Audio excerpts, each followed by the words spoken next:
Assalamualaikum warahmatullahi wabarakatuh. Selamat malam Sobat Kepo. Alhamdulillahirabbil alamin, kita kembali lagi di Ngobrol bareng Gus Miftah Los Rarewel.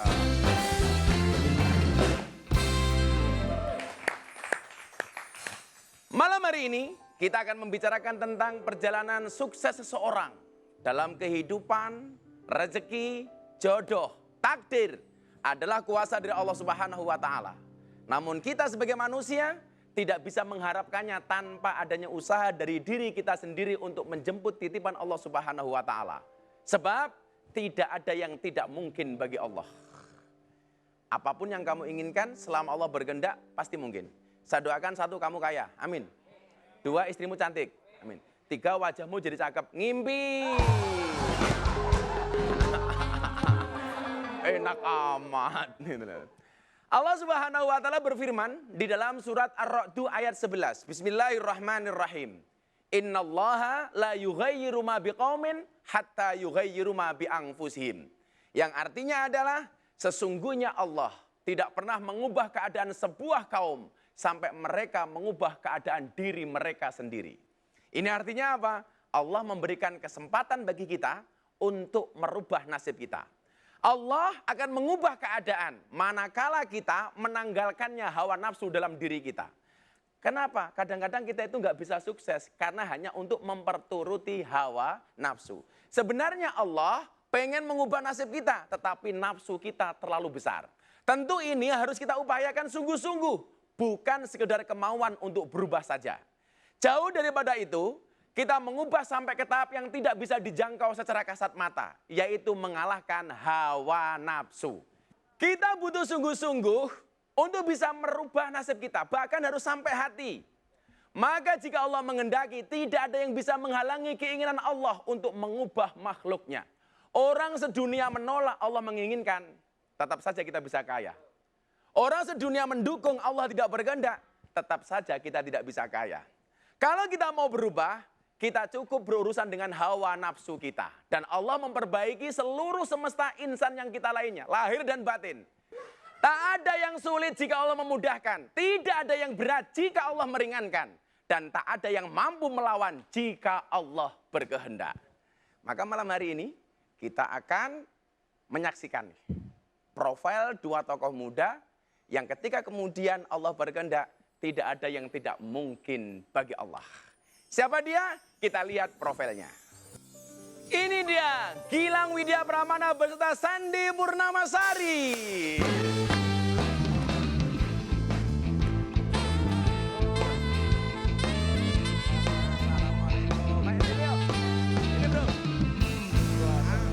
Ini bro. Bro. Nah.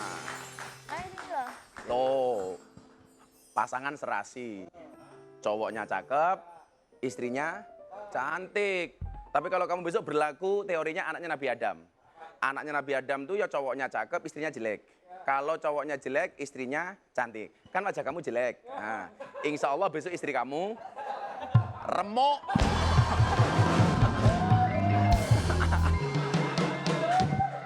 Assalamualaikum Mas Gilang dan Mbak Sandi. Ya Gus. Gimana kabarnya, sehat?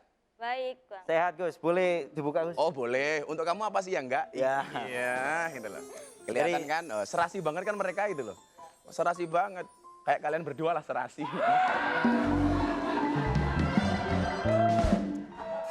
Yang mungkin Gus Miftah kepo pertama kali nih sama Gilang sama Sandi.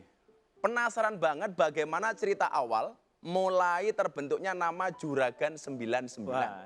Dan kenapa yang dipilih 99? Siap Gus, jadi sebenarnya saya dari kecil tuh sukanya olahraga Gus. Sukanya olahraga? Olahraga, jadi sukanya sepak bola, kemudian otomotif juga sukanya F1, MotoGP. Kebetulan pada saya SMA dan kuliah itu saya lagi sukanya MotoGP Gus. Pas sekolah?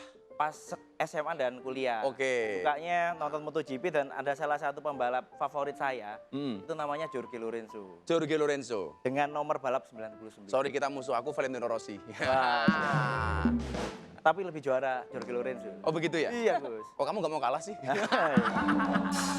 Jadi Kalau mereka Valentino Rossi. Oh Rossi. Sukanya nikung.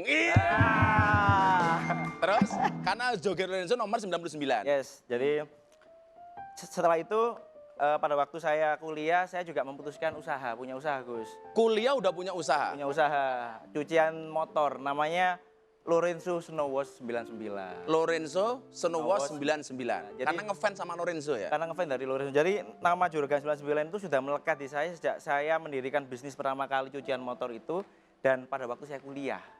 Nama saya di Friendster, di Facebook, di Pet itu dulu Juragan 99. Alay. Oh, Dan akhirnya melekat sampai sekarang nama Juragan 99. lah kalau boleh tahu. Sekarang kan kayak Sandi, kayak Gilang itu kan semua orang taunya orang wow. Wah, kalau kalian weh gitu kan. Masa kecil kalian berdua seperti apa sih? Sandi dulu coba. Masa kecil, karena keluarga saya itu pas-pasan ya, hampir kurang mampu. Kalau saya sendiri itu, kalau misalnya nggak masuk negeri gitu kan, ya nggak bisa sekolah gitu kan. Jadi emang dari awal, dari pas kecil itu ya udah harus harus men-challenge diri sendiri gitu supaya bisa sekolah negeri. Orang bisa tua kamu bukan kuliah. orang tua yang kaya? Bukan Gus kalau Bukan ya? Bukan. biasa banget Gus. Kalau saya kalau di Gilang Surabaya. sama? Kalau papa saya PNS. Oh PNS ya? Mama Ini juga saya PNS mereka. apa itu? Gus? Pegawai negeri serabutan. Jadi papa saya PNS, mama saya pakai bank tapi dilikuidasi Gus tahun 98. 98 kena Akhirnya- korban likuidasi. Yes, akhirnya memutuskan untuk berwirausaha. Mm-mm. Jadi sejak kecil didikan saya sebagai seorang pengusaha itu dari mama saya Gus. Mama saya itu orangnya tegas ke anak-anak. Artinya kamu jadi pengusaha memang atas didikan ibu. Iya. Oke. Jadi mama saya itu orangnya tegas, Ah. keras, sama semi militer Gus. Gitu. Contohnya apa bro? Jadi kita kalau pagi nggak bangun jam berapa ditondangi semua Gus. Iya benar-benar. Sholat subuh kita nggak bangun pintu kamar ditendang Gus.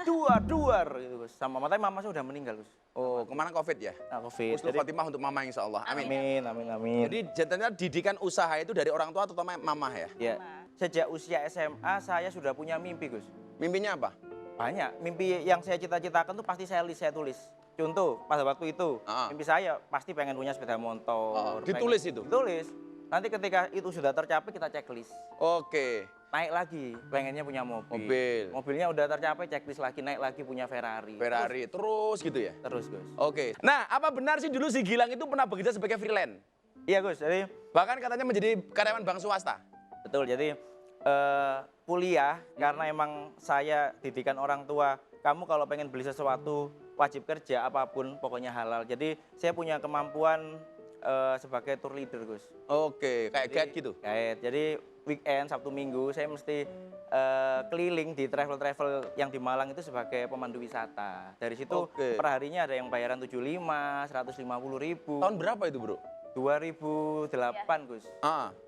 Sampai akhirnya saya bertemu sama Sandy ini dan awal menikah saya tuh masih belum kerja Gus. Saya sama dia awal menikah saya masih usaha cucian motor. Yang jatuh cinta kamu duluan apa Sandi duluan? Saya, Sandi, Gus. Sandi. Yang jatuh cinta duluan, Mas Gilang. Oh yang Saya, bucin Gus. dia ya? Iya, jadi kita Oke. tuh ketemunya karena Mas Gilang itu kan kerja di travel itu Travel. kan. Ah. Terus saya sama teman-teman geng itu mau liburan ceritanya. Ah. Mau pakai paketan travelnya dia. Akhirnya kan satu grup. Ketemu. Nggak ketemu, tapi akhirnya saya nggak pakai. Mungkin karena kemahalan ya. Iya, tapi ketemu Tapi pas udah kadung satu grup kan. Nah, jadi ketemunya di BBM itu. Jadi kamu nggak jadi pakai karena kemahalan? Ya mungkin ya, jangan lupa saya. Pokoknya nggak jadi. Kan banget sih Gilang. ya, kan masih nggak bisa punya uang kayak sekarang. Jadi ketemunya di travel itu Gus sama Sandy. Menurut Gilang dan Sandi, siapa orang yang paling berjasa dalam kehidupan kalian? Gilang, Kalau saya sampai hari ini. sampai hari ini jelas yang pertama orang tua Gus. Hmm. Papa sama mama saya, terutama mama yang melahirkan, mama yang banyak memberikan banyak pelajaran buat saya. Dan juga ketika sebelum menikah sama Sandy pun saya juga merasakan hidup saya itu masih gitu-gitu aja. Sebelum menikah. Sebelum menikah hidup saya gitu-gitu aja, kayak nggak tahu mau dibawa kemana, nggak tahu hidup ini seperti apa. Tapi setelah menikah dengan Sandy, alhamdulillah luar biasa semua yang Rezekinya kayak terbuka. saya gitu. dapatkan tuh karena menikah Gus. Jadi Emang salah satu bener, nikah itu membukakan dua jalan bro. Satu jalan rezeki, nomor dua jalan bayi. Kamu nggak paham, kamu nggak paham, kamu nggak paham. Kalau Sandi, siapa yang paling berjasa menurut kamu, Dok? Orang tua, karena kan yang mendoakan anaknya sukses ya. Hmm. Sama Mas Gilang sendiri sih. Sama orang tua Mas Gilang juga, mama terutama. Karena kan sosok pengusaha yang aku ngelihat mama itu apa ya, jatuh bangun tapi tetap kuat loh sebagai perempuan gitu. Jadi aku terinspirasi gitu dari situ. Terus Mas Gilang juga, kalau nggak karena Mas Gilang nggak ngebolehin saya kerja gitu kan, mungkin saya sekarang kerja di bank mungkin ya atau di mana gitu. Karena dia nggak ngebolehin saya kerja, jadi saya jadi pengusaha Jadinya sekarang. Seperti gini Gus. Kenapa akhirnya memutuskan boleh? Bukan boleh sih Gus, jadi saya menyuruh dia untuk kamu di rumah aja, jualan online aja. Kan dia basicnya sebelum kenal saya, sebelum pacaran sama saya kan dia udah jualan baju, jualan jaket online, itu aja dijalankan. Cukup di rumah ya? Cukup di rumah aja, jualan online. Ternyata luar biasa Gus, berkembangnya cukup pesat, malah saya yang kerja juga, waduh, Oh, wow gitu ya? wow, akhirnya saya memutuskan untuk resign juga Gus, membantu total di sini. Nah ini Sobat Kepo, saya selalu mengatakan apa? Jangan malu posting jualan. Betul. Jangan malu berdagang, jangan malu usaha. Kenapa? Karena biaya hidup tidak ditanggung negara, apalagi mulut tetangga. Tentunya masih ada banyak lagi cerita menarik dari bintang tamu kita pada malam hari ini. Jadi jangan kemana-mana Sobat Kepo, tetap di Ngobrol bareng Gus Miftah.